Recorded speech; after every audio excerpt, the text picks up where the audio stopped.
Jóhann Kristi Gunnarsson, þjálfari Þór Káa. Jói, sólin skín í dag, en það er óvíst að hún gera á morgun, spáir skítaveðri.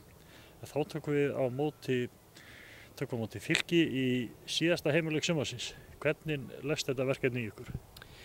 Það er rétt hjá það er ekki víst að sólin skín á morgun, en það verður sól í sinni eins og við segjum og við ætlum að taka vel á móti Fylki alveg sama hvernig viðrar og síðasti heimaleikur. Við skuldum bara ekki okkur sjálfum, heldur öllum sem að standa að þessu og allir sem koma að horfa, skuldum þeim öllum góða frammistöðu og 3 stig. Okkur hefur nú í gegnum tíðina, ekki sem segja frekar að orða þetta þannig, að í gegnum tíðina hafa leikir við Fylki verið öllu jafna mjög miklu baráttu leikir. Já, þetta er alltaf mikill bardagi og Fylkir er nú líka þannig lið, það setur leikina bara upp í mikinn bardaga. Þetta er baráttu glatt lið og ekki nóg með það, það er mikil geta í þessu liði líka, þær hafa sterka leikmenn, reynslu mikil, þetta sé svona mörgu leyti með reynslu meiri leikmönnum innanborðs í deildinu og síðan erum við náttúrulega að horfa í það núna að því miður þá eru þarna þjálfaraskipti hjá þeim fyrir þennan leik, mjög óvænt og við höfum brennt okkur á því áður að spila við lið sem að kemur út úr slíkri uppákomu. Og svo náttúrulega ofan á það líka að Fylkir er í orðsins fyllstu með bakið fyrir vegg mikilli fallbaráttu.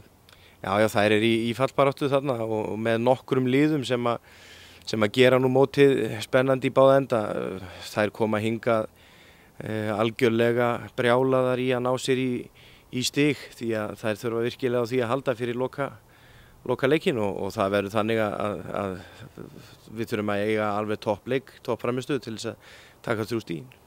Svo er náttúrulega okkar eiginlega eða ykkar að reyna að tryggja það að við endum liði bara með send í 1 af 4 mestu settunum.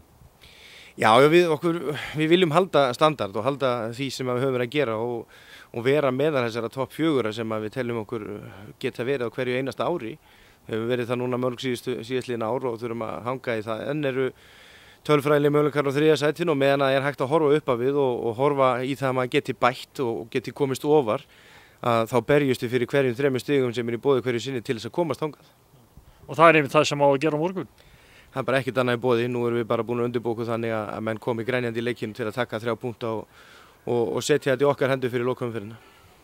Og þrátt fyrir það að hvernig sem viðraðar að við náttúrulega hvetjum fólk til að koma og stýra bækja á stelpunum og hvetja til sjús? Sjálfsögðu, menn mæta hér á síðasta heimaleikinn og klára þetta með stelpunum. Og ef ekki vil betra, þá bara snjógalli? Já, það er bara þannig, menn bara búa sig. Jú, gangi ykkur vel. Takk fyrir, sömuleiðis.